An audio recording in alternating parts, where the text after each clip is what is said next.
अस्सलाम वालेकुम dear students, this is sir Naseem Zulfiqar और आज सेकेंड ईयर केमिस्ट्री के चैप्टर 5 के अंदर आज हम सेकेंड लेक्चर स्टार्ट करने वाले हैं। पिछले लेक्चर में मैंने आपको ट्रांजिशन एलिमेंट्स की कुछ प्रॉपर्टीज़ बताई थी और वो प्रॉपर्टीज़ क्या थी कि transition metals variable oxidation state रखते हैं, कॉम्प्लेक्स कंपाउंड की फॉर्मेशन करते हैं और ट्रांजिशन मेटल्स जो है वो मैग्नेटिक प्रॉपर्टीज़ रखते हैं, इंटरस्टिशियल कंपाउंड फॉर्मेशन करते हैं, कैटालिटिक प्रॉपर्टीज़ रखते हैं।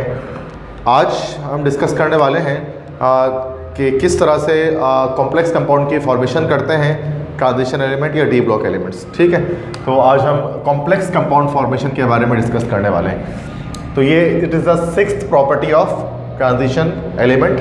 तो लास्ट लेक्चर के साथ मैं इस लेक्चर को कंटिन्यू कर रहा हूँ।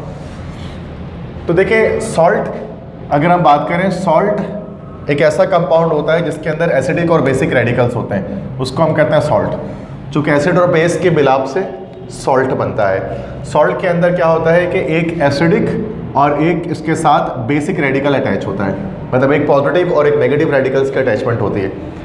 तो सॉल्ट हमारे पास 3 तरह से होते हैं कंपोजिशन के एतबार से। फर्स्ट को हम कहते हैं सिंपल सॉल्ट, एक हमारे पास होता है डबल सॉल्ट और एक हमारे पास होता है complex salt. Now what is the difference between these 3 types?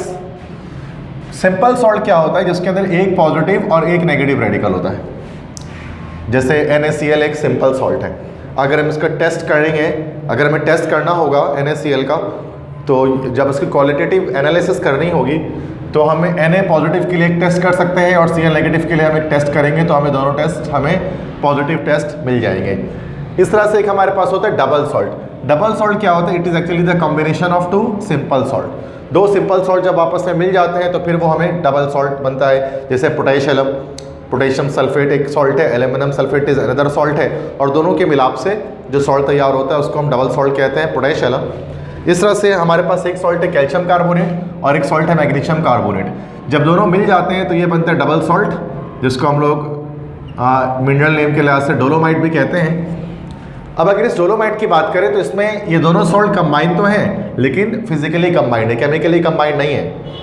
तो फिजिकली कॉम्बिनेशन की वजह से क्या है कि जब आप इसका टेस्ट करोगे, क्वालिटेटिव एनालिसिस करोगे, तो कैल्शियम का टेस्ट भी आप कर सकते हो, मैग्नीशियम का टेस्ट भी आप पॉजिटिव ले सकते हो, और इस तरह से आप कार्बोनेट का टेस्ट करोगे तो वो भी आपको टेस्ट में मिल जाएगा। इसका मतलब कि एक तरह से कैल्शियम और मैग्नीशियम की प्रॉपर्टीज सेम है, मतलब डबल सॉल्ट बनने के बावजूद या मिक्स होने के बावजूद, चूँकि फिजिकली मिक्स हुए हैं। अब हमारे पास 3rd टाइप ऑफ सॉल्ट होते हैं जिसको हम लोग कहते हैं कॉम्प्लेक्स सॉल्ट। कॉम्प्लेक्स सॉल्ट के अंदर क्या होता है बच्चे? इसके अंदर कोई कॉम्प्लेक्स आयन मौजूद होता है, जैसे K4FeCN6 पोटेशियम फेरोसायनाइड। जब हम पोटेशियम फेरोसायनाइड की बात करते हैं, ये इसका कॉमन नेम है पोटेशियम फेरोसायनाइड। IUPAC नेमिंग की बात आगे जाकर मैं करता हूँ अभी। तो यहाँ पर FeCN6 जो पूरा का पूरा फेरोसायनाइड आयन है, ये जिस आयन को हम लोग कहते हैं दैट इज कॉल्ड फेरोसायनाइड आयन। तो ये जो आपके पास पूरा का पूरा फेरोसायनाइड आयन है FeCN6, ये क्या है भाई? This is actually a complex ion. Complex ion क्यों कहते हैं? क्योंकि अब अगर आप क्वालिटेटिव एनालिसिस करके इस आयरन का टेस्ट करोगे या इस साइनाइड का टेस्ट करोगे तो आपको वो टेस्ट नहीं मिलेगा, क्योंकि साइनाइड ने इस आयरन के साथ केमिकल बॉन्ड कर लिया है और ये पूरा एक कॉम्प्लेक्स आयन बन गया है, जिसको हमने एक लार्ज ब्रैकेट के अंदर लिखा है। तो इस तरह के जब भी हमारे पास कंपाउंड्स होते हैं तो उनको हम कॉम्प्लेक्स कंपाउंड कहते हैं, या फिर इन्हीं को हम कोऑर्डिनेशन कंपाउंड कहते हैं because of the formation of coordinate covalent bond. तो कोऑर्डिनेशन बॉन्ड या कॉम्प्लेक्स कंपाउंड दोनों हम उसको कह सकते हैं, और इसके अंदर लास्ट में कोई ना कोई ट्रांजिशन मेटल मौजूद होता है। तो कॉम्प्लेक्स आयन, कॉम्प्लेक्स सॉल्ट या कॉम्प्लेक्स कंपाउंड क्या होंगे? जिसके अंदर कोई कॉम्प्लेक्स आयन मौजूद होगा। और कॉम्प्लेक्स आयन कैसा होता है? उस तरह से लार्ज ब्रैकेट के अंदर इसको हम लिखते हैं। ये जो लार्ज ब्रैकेट है या स्क्वायर ब्रैकेट है, इसी को हम लोग कोऑर्डिनेशन स्फीयर कहते हैं। इस कोऑर्डिनेशन स्फीयर के अंदर आपको 2 चीज़ें मिलती हैं। एक चीज़ आपको मिलता है मेटल, जिसको हम सेंट्रल मेटल एटम कहते हैं, जो कोई ना कोई डी ब्लॉक का एलिमेंट होता है, और मेटल के साथ दूसरा स्मॉल ब्रैकेट के अंदर जो मौजूद होता है उसको हम लोग क्या कहते हैं? लिगैंड। इसको लिगैंड कहा जाता है। It is not legend. Legend की स्पेलिंग LEGEND होती है। This is ligand, LIGAND। Ligands होते हैं ये। लिगेंड्स और मेटल्स के बीच में एक बॉन्ड बना हुआ होता है। तो वो बॉन्ड मैं आपको भी बताता हूँ कि वो किस तरह का बॉन्ड बना हुआ होता है। और लिगेंड के नीचे कभी कभार ब्रैकेट के बाद नीचे सबस्क्रिप्ट में एक नंबर भी लिखा होता है, जिसको हम लोग कोऑर्डिनेशन नंबर कहते हैं। अब ये लिगेंड करता क्या है? लिगेंड एक्चुअली होते हैं लेविस बेस। ये लेविस बेस होते हैं। लेविस के मुताबिक बेस क्या होता है? Electron pair donor. तो लेविस बोलता था कि बेस क्या होता है भाई? This is electron pair donor. जो बेस स्पेशल इलेक्ट्रॉन पेयर को डोनेट कर सकेगा उसको हम लोग कहेंगे बेस। तो लिगेंड्स होते हैं लेविस बेस। ये क्या करते हैं? इस सेंट्रल मेटल एटम को इलेक्ट्रॉन पेयर डोनेट कर रहे होते हैं, दे रहे होते हैं कोऑर्डिनेट कोवैलेंट बॉन्डिंग के थ्रू। तो लिगेंड एक लेविस बेस होता है और जो क्या करता है? सेंट्रल मेटल एटम को इलेक्ट्रॉन पेयर प्रोवाइड कर देता है, ठीक है। और जितने भी number of electron pair donate करता है इस सेंट्रल मेटल एटम को, इस मेटल को, उसको हम लोग कहते हैं डेंटिसिटी। उसको हम डेंटिसिटी कहते हैं। डेंटिसिटी वर्ड डेंटल से निकला है और डेंटल का मतलब होता है टीथ, दांत। जैसे कि हम दांत से अपने किसी ग़िज़ा को, खुराक को पकड़ लेते हैं, बिल्कुल वैसे ही लिगेंड्स क्या करता है? वो सेंट्रल मेटल एटम को अपने दांतों से पकड़ कर लगता है। अब उसके दांत हैं क्या? उसके टीथ क्या है? उसके टीथ असल में लोन पेयर ऑफ इलेक्ट्रॉन्स हैं। तो जितने भी इलेक्ट्रॉन पेयर्स डोनेट कर पाएगा एक मेटल इस आयरन को, तो उसको हम लोग कहेंगे दैट इज कॉल्ड डेंटिसिटी। अब वो एक भी डोनेट कर सकता है, दो भी कर सकता है, तीन भी कर सकता है, उसी के लिहाज से उसकी हम डेंटिसिटी देखेंगे। दैट इज मोनोडेंटेट, बाईडेंटेट, ट्राईडेंटेट, ये सब चीज़ें। तो अब जब हम लिगेंड्स की बात करें तो लिगेंड्स क्या है भाई? लिगेंड्स वो जो कि सेंट्रल मेटल एटम को इलेक्ट्रॉन पेयर प्रोवाइड करें। लिगेंड्स क्या होते हैं? लेविस बेस होते हैं। ये electron pair central metal atom को डोनेट कर सकते हैं और जितना भी इलेक्ट्रॉन पेयर लिगेंड देगा सेंट्रल मेटल एटम को, उसको हम लोग क्या कहेंगे? डेंटिसिटी कहेंगे, जो वर्ड डेंटन से निकला है, जिसका मतलब होता है टीथ। अगर एक ही लोन पेयर ऑफ इलेक्ट्रॉन दे सकता है तो उसको हम मोनोडेंटेट लिगेंड कहेंगे। अगर दो दे सके तो बाईडेंटेट, तीन दे सके तो ट्राईडेंटेट, चार दे सके तो टेट्राडेंटेट, छः दे सके तो हेक्साडेंटेट लिगेंड फिर वो कहलाएगा, जिसकी एक्सप्लेनेशन मैं अभी थोड़ी देर में आपके सामने करता हूँ। लिगेंड के बाद ये है सेंट्रल मेटल एटम जो स्टार्टिंग में मौजूद है, आयरन। ये कोई भी डी ब्लॉक एलिमेंट होगा, ये करेगा क्या? इस लिगेंड से इलेक्ट्रॉन पेयर को एक्सेप्ट करेगा। तो they can accept electron pair because they have vacant d orbital, और उनके पास वैकेंट डी ऑर्बिटल का होना जरूरी है। अगर वैकेंट डी ऑर्बिटल होगा तो उसी के अंदर क्या होगा कि वो इलेक्ट्रॉन पेयर को एक्सेप्ट कर सकेगा। लेकिन यही अगर हम बात करें, ये सारे के सारे डी ब्लॉक एलिमेंट हो सकते हैं एक्सेप्ट सिवाय जिंक के। जिंक जो है वो कॉम्प्लेक्स कंपाउंड नहीं बना सकता। जिंक क्यों नहीं बना सकता कॉम्प्लेक्स कंपाउंड? बिकॉज जिंक के पास डी ऑर्बिटल के अंदर जो है वो मतलब वैकेंट डी ऑर्बिटल नहीं होता, चूंकि उसके क्या होता है? S2D10 होता है ना उसके जनरल वैलेंशियल कॉन्फ़िगरेशन। तो ये D10 का मतलब क्या होता है कि डी पे टोटली इलेक्ट्रॉन फुलफिल्ड हो जाएगा। तो जिंक इस वजह से कोई कॉम्प्लेक्स कंपाउंड की फॉर्मेशन नहीं करता। जिंक के अलावा जितने भी ट्रांजिशन मेटल्स होते हैं, फर्स्ट सीरीज वाले, सेकंड सीरीज वाले, थर्ड सीरीज वाले, सारे के सारे ट्रांजिशन एलिमेंट्स जो है वो कॉम्प्लेक्स कंपाउंड की फॉर्मेशन करते हैं बिकॉज उनके पास वैकेंट मतलब खाली डी ऑर्बिटल उनके पास मौजूद होता है, जिसमें वो इलेक्ट्रॉन पेयर को एक्सेप्ट कर लेते हैं लिगेंड से, ठीक है। और ये क्या होते हैं? Normal they are Lewis acids, क्योंकि ये लेविस बेस होते हैं, इलेक्ट्रॉन पेयर डोनेट करते हैं और ये इलेक्ट्रॉन पेयर को एक्सेप्ट करते हैं, that's why they are called Lewis acids, ठीक है। तो ये मैंने अभी आपको बताया कि मेटल के कॉम्प्लेक्स के अंदर आपको दो चीज़ें मिलती हैं। एक चीज़ आपको मिलता है सेंट्रल मेटल एटम और दूसरा आपको मिलता है लिगेंड, ठीक है। अच्छा, लिगेंड के नीचे जो नंबर लिखा होता है that is called coordination number. Coordination number कैसे कहते हैं? Number of ligands bonded to metal, मतलब मेटल के साथ कितने लिगेंड्स बॉन्ड हुए हैं, तो वो आपके पास कोऑर्डिनेशन नंबर कहलाता है। CN इसका मतलब 6 साइनाइड आयन जो है वो आयरन को चारों तरफ से घेर के रखे हुए हैं, that's why it is called coordination number. और ये जो लार्ज ब्रैकेट है जिसके अंदर कॉम्प्लेक्स लिखा होता है, इसको हम लोग कहते हैं कोऑर्डिनेशन स्फीयर। और ऊपर कभी कभार आइन मतलब कॉम्प्लेक्स आइन है ना, तो आइंस लिखे होते हैं, नेगेटिव भी हो सकता है, पॉजिटिव भी हो सकता है। नेगेटिव है तो एनायोनिक कॉम्प्लेक्स है, और यहीं पर पॉजिटिव होगा तो वो कैटायोनिक कॉम्प्लेक्स होगा। तो पॉजिटिव कॉम्प्लेक्सेस भी होता है, नेगेटिव कॉम्प्लेक्सेस भी हमारे पास मौजूद होते हैं। कॉम्प्लेक्स आइन पॉजिटिव भी हो सकता है, नेगेटिव भी हो सकता है। अच्छा, अब अगर हम एक रीज़न, इसका एक सवाल में इससे रिलेटेड जो है वो एक रीज़न आपसे पूछा जाता है कि अमोनिया और वाटर तो लिगेंड्स हैं, बट अमोनिया माइन और हाइड्रोनिया माइन लिगेंड्स नहीं हैं। अमोनिया और वाटर क्यों लिगेंड्स हैं? अगर हम इसके स्ट्रक्चर की बात करें तो आपको ये बात समझ में आ जाएगी कि अमोनिया के स्ट्रक्चर जब हम ड्रॉ करते हैं तो अमोनिया में आप देख सकते हैं कि उसके पास अमोनिया के पास इलेक्ट्रॉन पेयर होता है एक, ठीक है।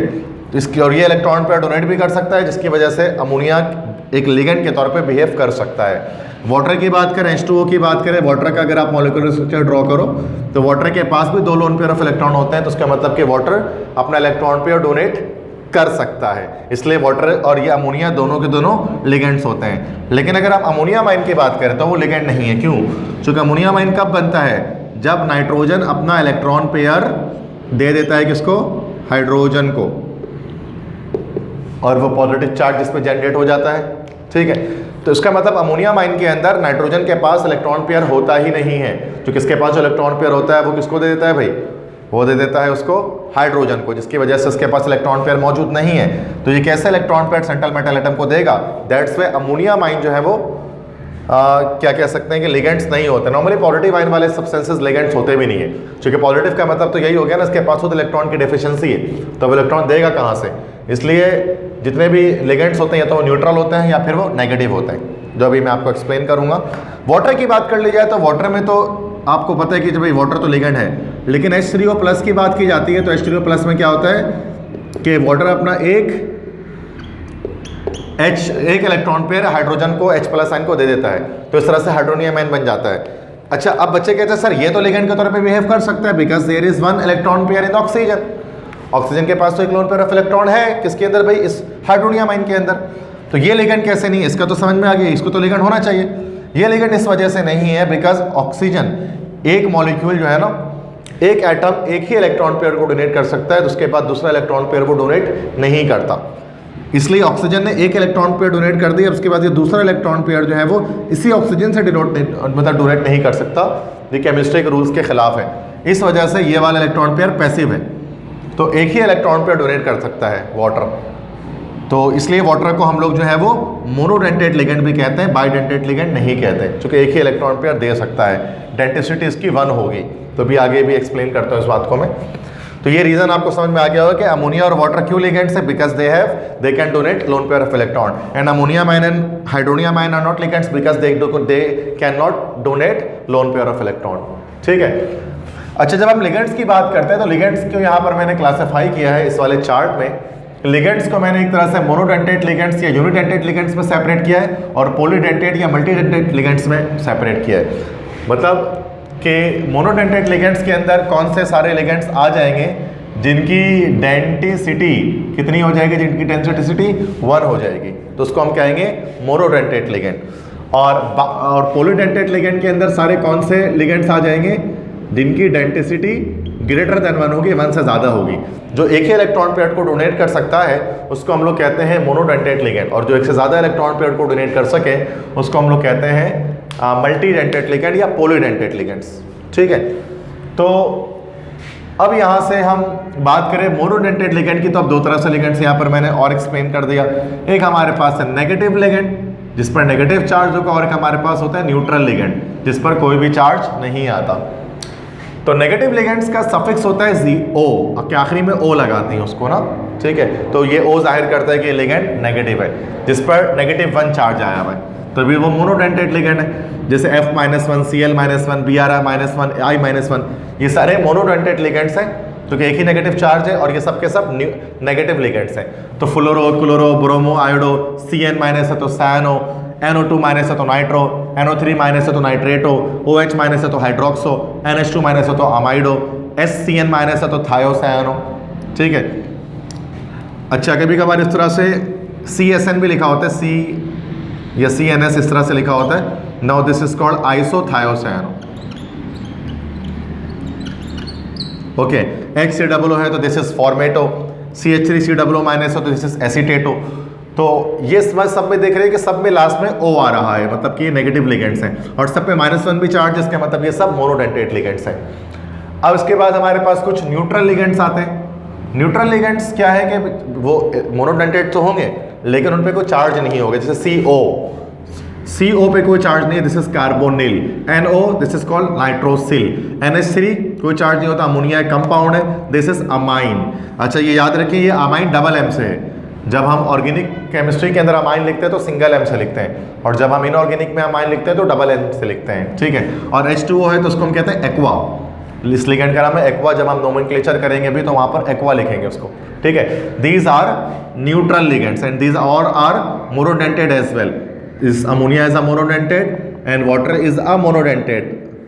It, of course, you can see 2 lone pair of electron, but here I have explained you that an atom can only donate 1 pair of electron. That's why they all are what? They all are monodentate ligands. ठीक है, सारे के सारे monodentate ligands हैं। अब आते हैं उसके बाद पॉलीडेंटेट लिगेंड में, जो कि एक से ज़्यादा इलेक्ट्रॉन पेयर डोनेट कर सकते हैं सेंट्रल मेटल एटम को। अब इसमें नेगेटिव भी होंगे, न्यूट्रल भी होंगे। नेगेटिव में देख लेते हैं तो पहले -2 वाले देख लेते हैं सारे।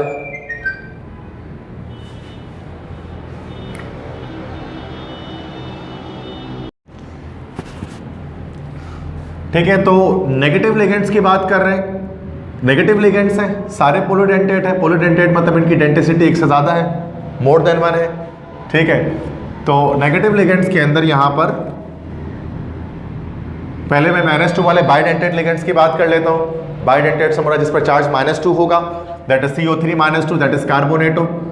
इस तरह से SO3 -2, that is sulphito. SO4 -2, this is sulphato. Sulphate से निकला तो सल्फेटो।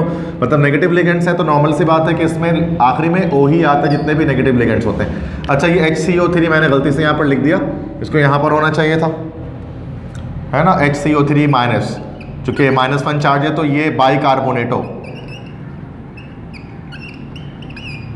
तो ये आपके पास जो है वो बाइकार्बोनेटो मोनोडेंटेट होगा, चूँकि -1 चार्ज है। SO4 -2 सल्फेटो। अच्छा, COO- बॉन्ड बना कर रही है। ठीक है, तो ये ऑक्जेलिक एसिड का ही निकला हुआ है, that is oxalato. PO4 -3, that is phosphato, phosphate से निकला। तो ये सारे के सारे पॉलीडेंटेट लिगेंड्स हैं और नेगेटिव लिगेंड्स हैं, सबके आखिर में O आया हुआ है। चार्ज देख सकते हैं -2 है या -3 है।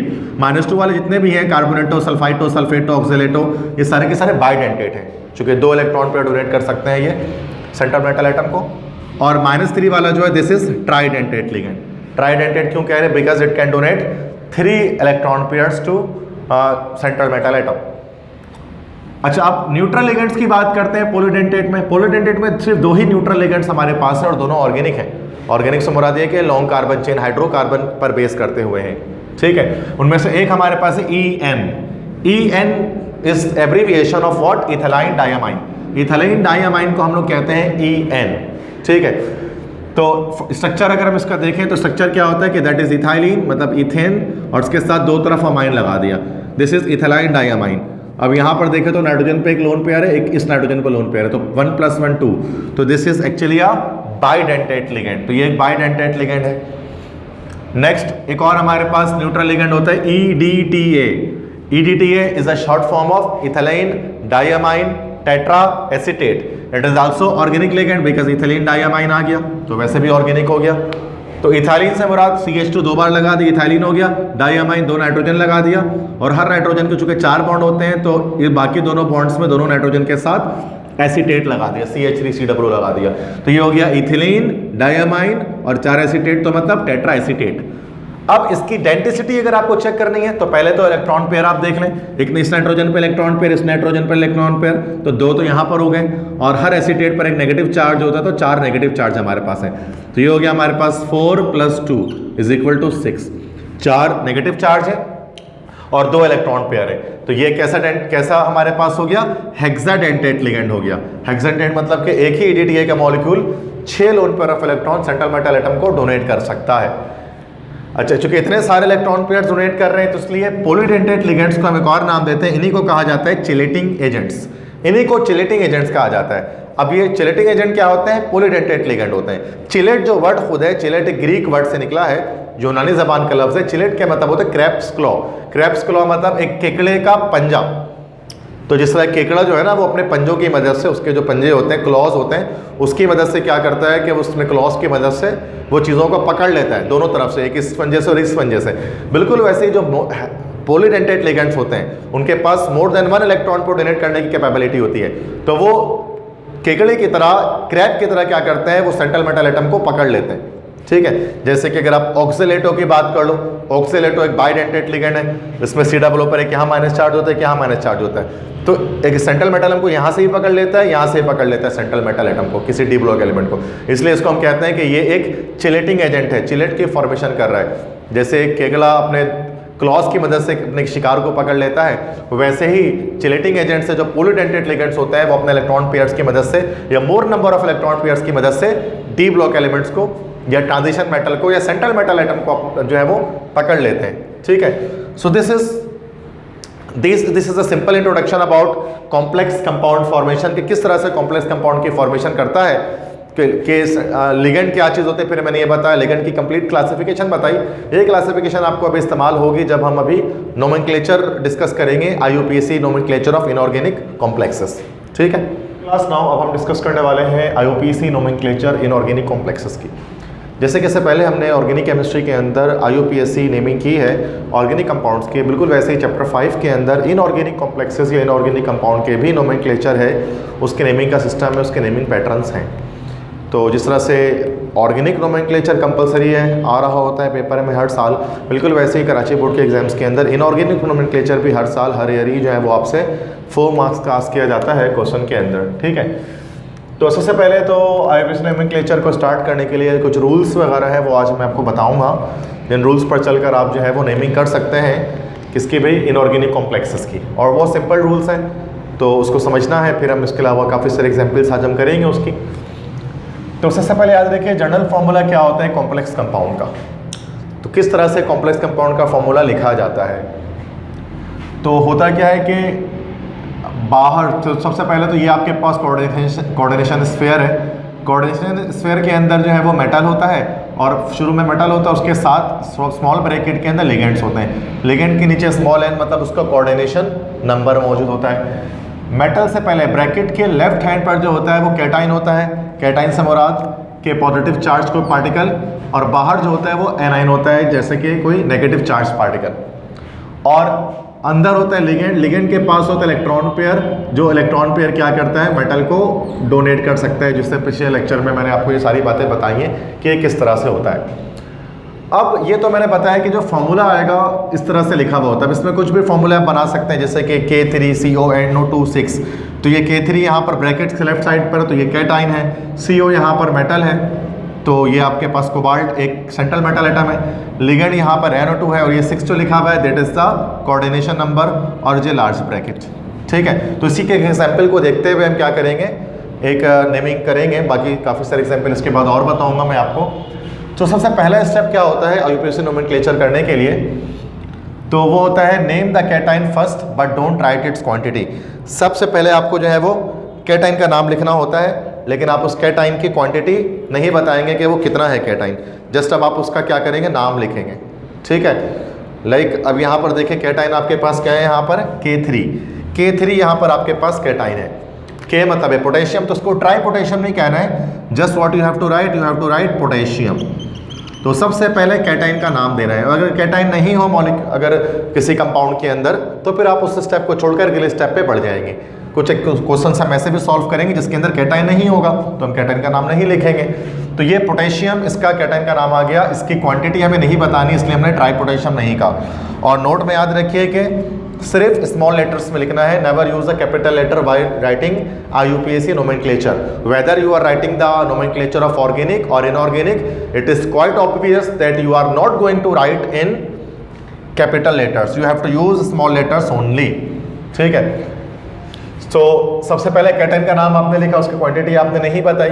सेकंड क्या, लिगेंड का नाम लिखना है, पहले नेगेटिव लिगेंड का नाम लिखना है, फिर न्यूट्रल लिगेंड का नाम लिखना है। अब इसके अंदर तो एक ही लिगेंड है NO2, और NO2 का क्या नाम होता है, पिछले लेक्चर में मैंने पूरी लिस्ट बनाई थी लिगेंड की, तो जो आपने कॉपी में अगर लिखी है तो वहाँ देख सकते हैं कि NO2 का नाम मैंने नाइट्रो लिखा है।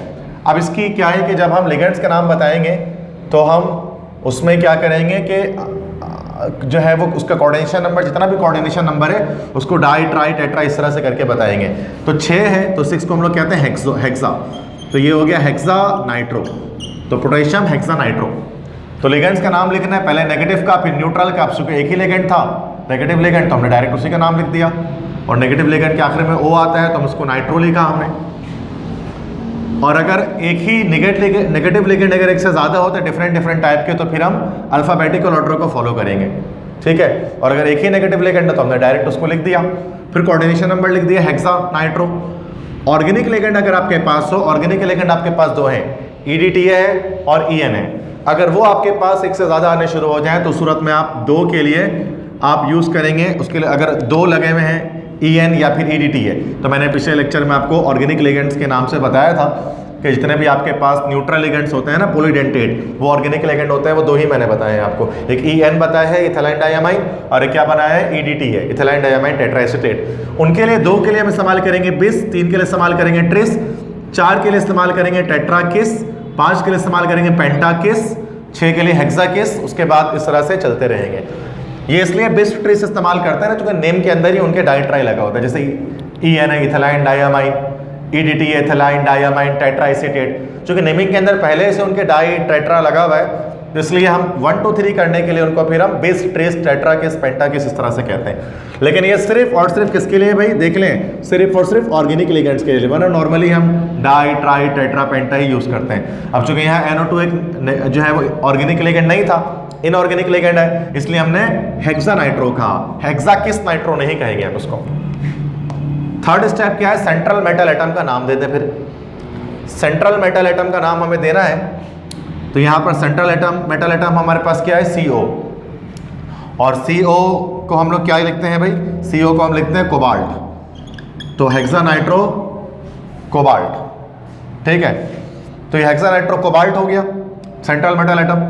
अच्छा, अगर एनायोनिक कॉम्प्लेक्स हो तो 8 लगाएंगे मेटल के लैटिन नेम के साथ। एनायोनिक कॉम्प्लेक्स से मुराद क्या होता है कि अगर कॉम्प्लेक्स पर नेगेटिव चार्ज हो, या अगर कॉम्प्लेक्स के साथ अगर कोई कैटाइन लगा हो तो ऑटोमेटिकली वो एनायोनिक कॉम्प्लेक्स हो जाएगा।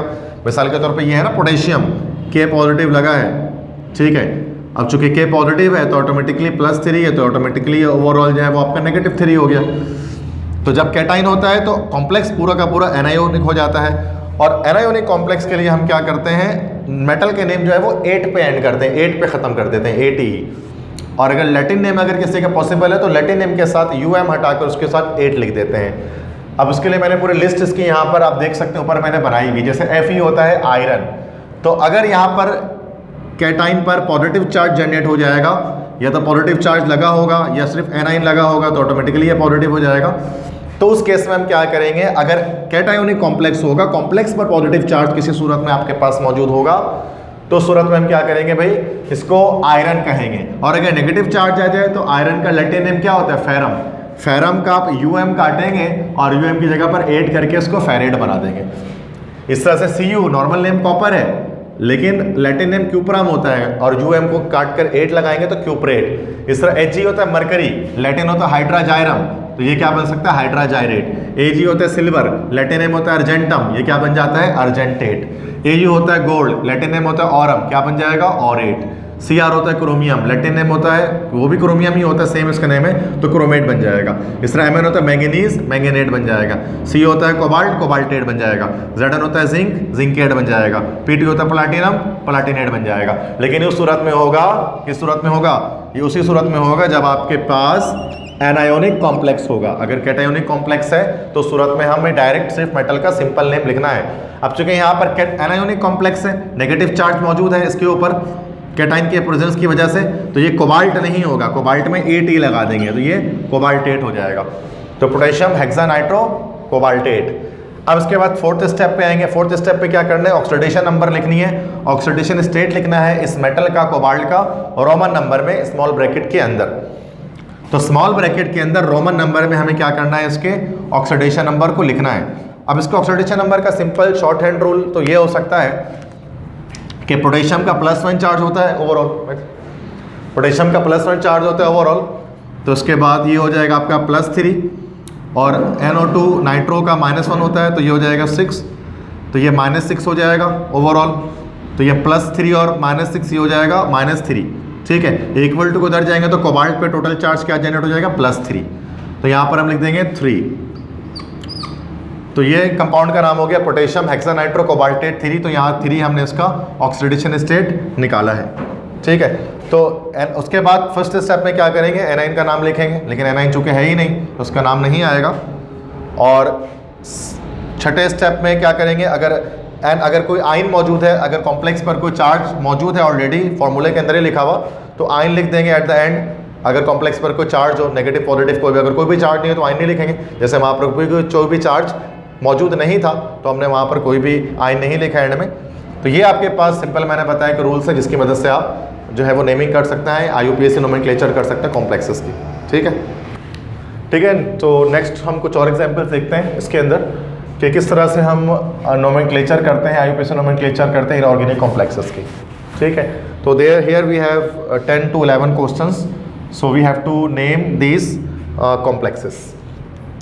सो फर्स्ट ऑफ ऑल रूल के अकॉर्डिंग फिर से बताऊं क्या करना होता है, कैटाइन का नेम लिखना होता है सबसे पहले, लेकिन कैटाइन की क्वांटिटी नहीं लिखनी होती है। और कैटाइन कहाँ होता है, इस ब्रैकेट लार्ज ब्रैकेट के लेफ्ट साइड पर होता है। तो यहाँ पर लार्ज ब्रैकेट के लेफ्ट साइड पर कोई भी कैटाइन मौजूद नहीं है, और अगर आप कैटाइन आपके पास नहीं होगा तो फिर आप उस स्टेप को वैसे ही छोड़कर आगे बढ़ जाएंगे।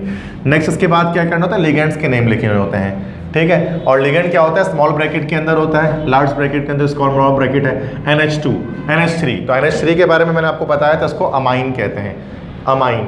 अब 6 है, 6 अमाइन है, तो सूरत में इसको हम लोग कह देंगे hexa amine, hexa amine. Organic का अमाइन सिंगल एम से होता है और इनऑर्गेनिक का अमाइन डबल एम से होता है, हेक्सा अमाइन। और हमेशा स्मॉल लेटर में लिखना है और बीच में कोई भी स्पेस नहीं आना चाहिए। जब भी हम नोमेनक्लेचर करते हैं, चाहे ऑर्गेनिक की करें चाहे इनऑर्गेनिक की करें, स्मॉल लेटर्स में की जाएगी नोमेनक्लेचर, हेक्सा अमाइन। देन उसके बाद क्या करना है, लिगेंड्स के नेम लिखने के बाद सेंट्रल मेटल एटम का नाम लिखना है, मेटल का नाम लिखना है। यहाँ पर CO मेटल है, तो CO हमारे पास यहाँ पर हो गया कोबाल्ट। अच्छा, कोबाल्ट लिखना है, कोबाल्टेट नहीं लिखना है। कोबाल्टेट सिर्फ उस सूरत में कहेंगे जब कॉम्प्लेक्स पर जो चार्ज जनरेट होगा वो नेगेटिव जनरेट होगा। यहाँ पर चूंकि एनाइन मौजूद है तो कॉम्प्लेक्स पर पॉजिटिव चार्ज जनरेट हुआ है, इसकी वजह से चूंकि यहाँ पर ये कैटायोनिक कॉम्प्लेक्स है, तो कैटायोनिक कॉम्प्लेक्स होने की वजह से इसको हम जस्ट कोबाल्ट लिखेंगे, कोबाल्टेट नहीं लिखेंगे। ठीक है, देन उसके बाद क्या करना होता है, नेक्स्ट स्टेप में ऑक्सीडेशन स्टेट लिखनी होती है मेटल की। ऑक्सीडेशन नंबर लिखने के लिए यहाँ पर हम स्मॉल ब्रैकेट के अंदर इस कोबाल्ट की ऑक्सीडेशन नंबर लिख लेते हैं। अब चूंकि अमोनिया यहाँ पर ये एक न्यूट्रल लिगेंड है, न्यूट्रल लिगेंड है तो मतलब क्या हुआ कि इसके अंदर कोई भी चार्ज नहीं हुआ, और क्लोरीन जो है वो -1 होता है इसकी वैलेंसी, तो 3 क्लोरीन है तो कितना हो गया, -3 हो गया।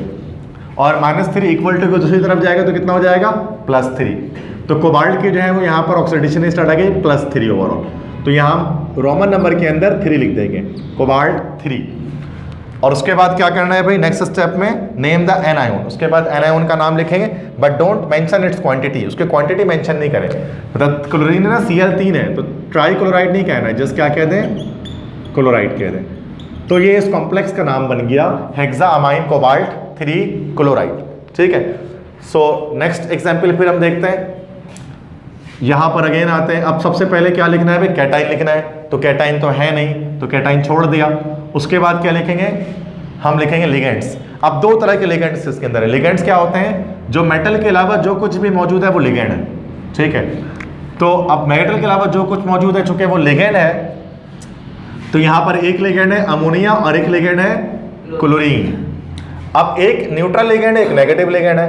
क्लोरीन नेगेटिव लिगेंड होता है और ये न्यूट्रल लिगेंड होता है। पहले नेगेटिव लिगेंड लिखते हैं फिर न्यूट्रल लिगेंड लिखते हैं। तो पहले हम क्लोरीन को लिखेंगे, तो जो यहाँ पर चूंकि आ गया Cl और नेगेटिव लिगेंड्स के लास्ट में O लगाते हैं, 2 क्लोरीन है तो उसको हम लिख दिया डाई क्लोरो। ठीक है, उसके बाद 4 अमाइन है तो उसको हम लोग क्या लिख देते हैं, टेट्रा अमाइन। उसके बाद सेंट्रल मेटल एटम का नाम Cr। अब फिर से क्या हो गया कि ये कैटाइन पर कौन सा चार्ज है, चूंकि बाहर एनाइन है तो इस पूरे कॉम्प्लेक्स पर चार्ज क्या आ गया, पॉजिटिव। तो इस सूरत में हम जस्ट इसको क्रोमियम, इसका जो नॉर्मल नेम होता है मेटल का, क्रोमियम, वही लिखेंगे।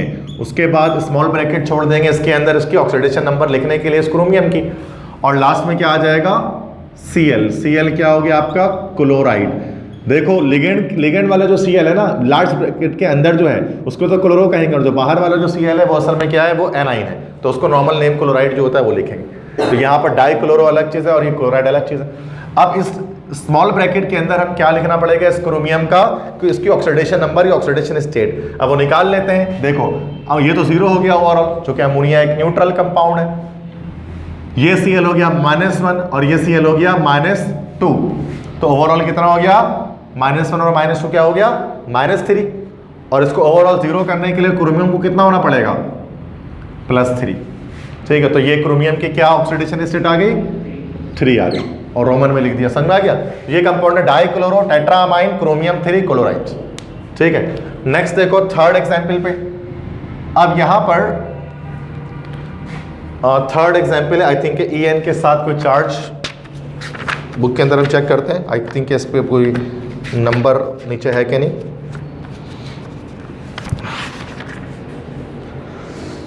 यस EN के साथ 3 है। ओके ओके, सबसे पहले क्या लिखेंगे भाई? सबसे पहले लिखना है कैटाइन। कैटाइन नहीं है तो फिर metal, sorry ligand. Ligand not legend, ligand, इसको लिगेंड पढ़ेंगे। Yes EN। EN के इससे पहले मैंने पिछली स्लाइड में या पिछले लेक्चर में मैंने आपको EN के बारे में नाम बताया है कि EN का पूरा नाम होता है इथिलीन डायमाइन। EN पूरा होता है इथाइलिन डायमाइन, और 3 है। और इथाइलिन डायमाइन क्या है? एक ऑर्गेनिक लिगेंड है। और जब भी ऑर्गेनिक लिगेंड होते हैं तो वहाँ पर 2 के लिए बिस, 3 के लिए ट्रिस, 4 के लिए टेट्राकिस, 5 के लिए पेंटाकिस, ये इस्तेमाल करते हैं। ठीक है, तो चूंकि ये यहाँ पर एक ऑर्गेनिक लिगेंड है EN इथाइलिन डायमाइन, तो यहाँ पर 3 के लिए क्या लिख देंगे? ट्रिस। ट्रिस इथाइलिन डायमाइन, नाम से लग रहा है कि ऑर्गेनिक है ये। ठीक है, ट्रिस, अच्छा सिंगल एम वाला अमाइन लिखेंगे क्यों? चूंकि ऑर्गेनिक का लिगेंड है ये। ट्रिस इथिलीन डायमाइन, ये हो गया आपका क्या चीज़ भाई? लिगेंड हो गया। उसके बाद मेटल CO, तो फिर से यहाँ पर पॉजिटिव चार्ज जनरेट हो रहा है एनाइन की वजह से, तो क्या हो जाएगा? कोबाल्ट। और उसके बाद फिर यहाँ पर कोबाल्ट के बाद उसकी ऑक्सीडेशन स्टेट, और NO3 क्या होता है आपके पास? नाइट्रेट। ट्राई नाइट्रेट नहीं लिखना है, चूँकि हम एनाइन के जो है वो नंबर्स को मेंशन नहीं करते, उसकी क्वांटिटी मेंशन नहीं की जाती। ठीक है, अब यहाँ पर यस यहाँ ये वाला इसका EN, इस पूरे EN जो है ना, इस पूरे EN का नाम है इथाइलिन डायमाइन। ये एक EN जो है ना, इस EN को कहते हैं इथाइलिन डायमाइन। इसका स्ट्रक्चर होता है CH2 CH2 NH2 NH2, इस तरह से होता है। This is ethylene diamine.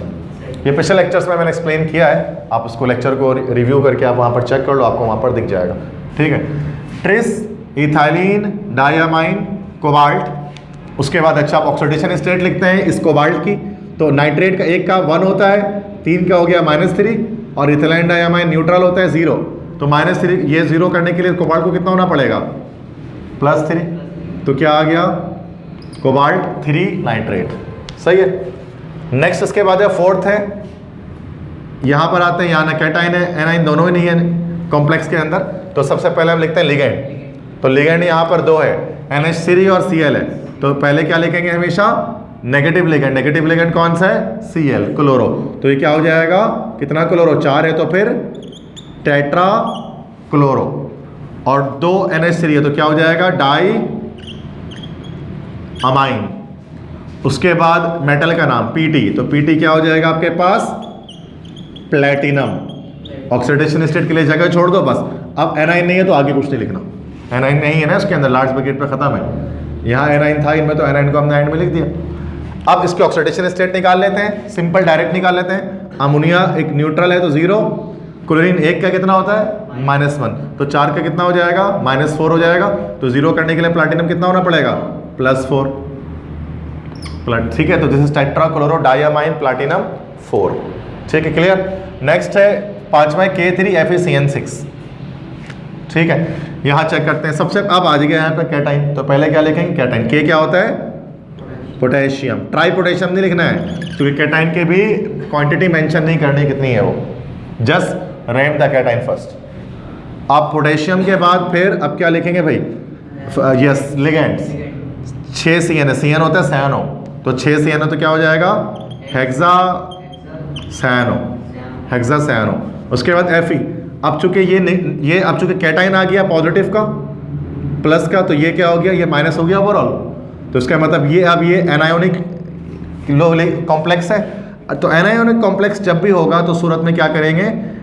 UM हटाकर मेटल का 8 लगा देंगे, मतलब जो लैटिन नेम के साथ 8 लगा देंगे। जैसे Fe होता है आयरन, Fe आयरन होता है ना, आयरन का लैटिन क्या है? फेरम। Fe होता है ना फेरम, फेरम को UM हटा के 8 लगा दो तो क्या हो जाएगा? ये फेरेट, पोटेशियम हेक्सासायनो फेरेट। तो ये उस सूरत में होगा जब आपके कॉम्प्लेक्स पर नेगेटिव चार्ज जनरेट हो रहा होगा। वो 2 तरह से जनरेट हो सकता है, या तो कॉम्प्लेक्स के ऊपर नेगेटिव मेंशन हो, अगर मेंशन नहीं हो तो या तो इसके साथ कैटाइन लगा तो ऑटोमेटिकली ये नेगेटिव हो जाएगा। ऊपर कहीं पर भी नेगेटिव नहीं हो रहा था, पॉजिटिव हो रहा था। ठीक है, तो अब इसको ऑक्सीडेशन स्टेट निकालते हैं। पोटेशियम 1 का +1, 3 का कितना हो गया? +3। साइनाइड 1 का -1, 6 का कितना हो जाएगा? -6। तो -6 और +3 कितना हो गया? -3 हो गया। तो इसको 0 करने के लिए आयरन को क्या होना पड़ेगा? +3। ठीक है, तो ये 3 जो है वो इसका ऑक्सीडेशन नंबर इस तरह से डायरेक्टली हमने निकाल लिया। फर्स्ट है चैप्टर 7 में भी उसको निकाला था, नहीं तो बहुत सिंपल है, मैंने शॉर्टकट वे पर आपको पता है कि डायरेक्ट फॉर्मूले से किस तरह से आप देकर निकाल सकते हैं ऑक्सीडेशन नंबर। K4FeCN6 सेम वैसे ही होगा। तो K4 क्या हो गया आपका पोटेशियम, 6 साइनाइड तो क्या हो जाएगा हेक्सा साइनो, फिर से फेरेट हो जाएगा, सिर्फ ऑक्सीडेशन नंबर चेंज हो जाएगी इस बार। यहाँ K4 में कितना हो गया +4, ये कितना हो गया -6, -6 + 4 कितना हो गया -2, तो आयरन को कितना होना पड़ेगा +2, तो ये 2 हो गया, मतलब ऑक्सीडेशन नंबर चेंज हुई।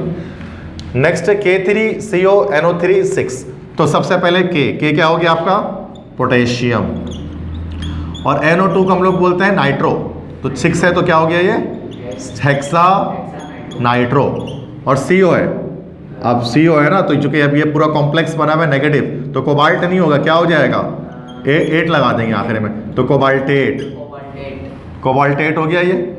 और लास्ट में जो है वो क्या कर देंगे भाई ऑक्सीडेशन नंबर निकाल लेते हैं, ये +3 हो गया, और एक नाइट्रो का -1 होता है, 6 का कितना हो गया -6, तो क्या हो गया ओवरऑल इसका 3 आ जाएगा, +3 निकल जाएगा इसका ऑक्सीडेशन स्टेट। ठीक है, नेक्स्ट क्वेश्चन 8 देख लेते हैं, Na3CONO6। ठीक है,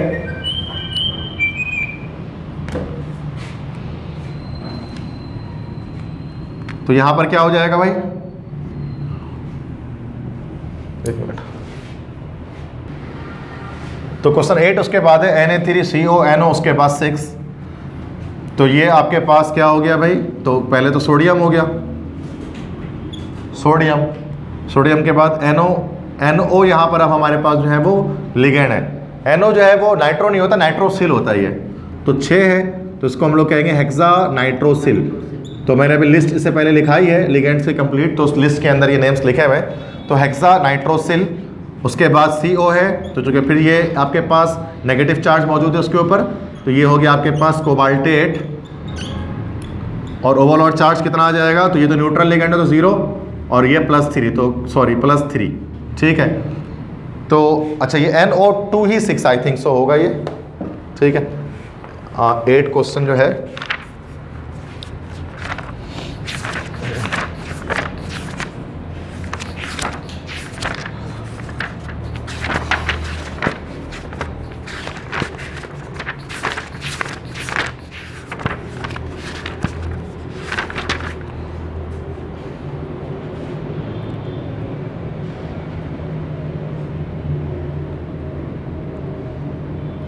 यस। ठीक है, तो ये NO2 है ये। ठीक है, तो ये हेक्सा नाइट्रो ही है, ये हेक्सा नाइट्रो कोबाल्टेट, और ये -6 और ये हो गया, तो ये ओवरऑल इस पर आ गया -6 + 3 -3 हो गया, तो ये हो गया आपके पास +3, तो 3 आ जाएगा ये।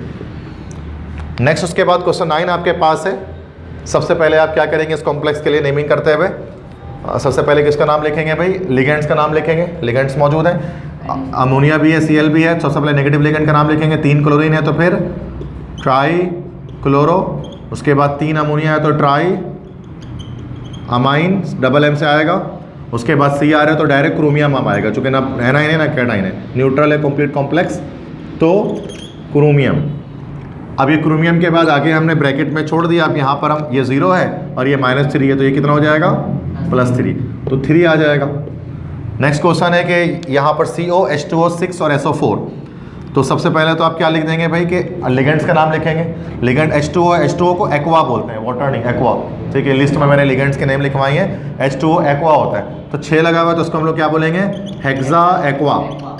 ठीक है, अब आ जाएंगे उसके बाद किसके बाद मेटल के नेम पे, तो कोबाल्ट, चूँकि यहाँ पर एनाइन मौजूद है तो ये पॉजिटिव है, तो पॉजिटिव कॉम्प्लेक्स होता है तो उस पर डायरेक्ट नॉर्मल नाम लिखते हैं कोबाल्ट। सिर्फ नेगेटिव कॉम्प्लेक्स होगा तब 8 लगाते हैं, वरना किसी सूरत में नहीं लगाते हैं। कोबाल्ट के बाद ब्रैकेट छोड़ देंगे और लास्ट में SO4 क्या आ जाएगा, एनाइन है ना लगा हुआ, तो एनाइन का नाम लिख देंगे सल्फेट। अब कोबाल्ट पे वो लगा लेते हैं, वाटर तो न्यूट्रल होता है 0, और सल्फेट में वैलेंसी होती है -2, तो ये ओवरऑल इसको कितना होना पड़ेगा +2। ठीक है, तो ये हेक्सा एक्वा कोबाल्ट 2 सल्फेट हो गया। लास्ट क्वेश्चन करते हैं, अमोनिया इस 4 है। ठीक है, तो क्या हो जाएगा ये टेट्रा, और अमोनिया को क्या कहते हैं अमाइन, टेट्रा अमाइन। उसके बाद Cu कॉपर ही लिखेंगे बिकॉज पॉजिटिव चार्ज जनरेट हो रहा है, और आखिरी में क्या आ जाएगा सल्फेट आ जाएगा। ऑक्सीडेशन नंबर निकाल लेंगे, सेम वही है, ये 0 है और ये -2 हो गया तो कितना हो गया +2। ये हो गया टेट्रामाइन कॉपर 2 सल्फेट। तो ये मैंने आपको डिफरेंट मैंने केमिकल्स कराया कि किस तरह से हम इनऑर्गेनिक कंपाउंड्स के जो है वो उसके नोमेनक्लेचर को करते हैं परफॉर्म। ठीक है।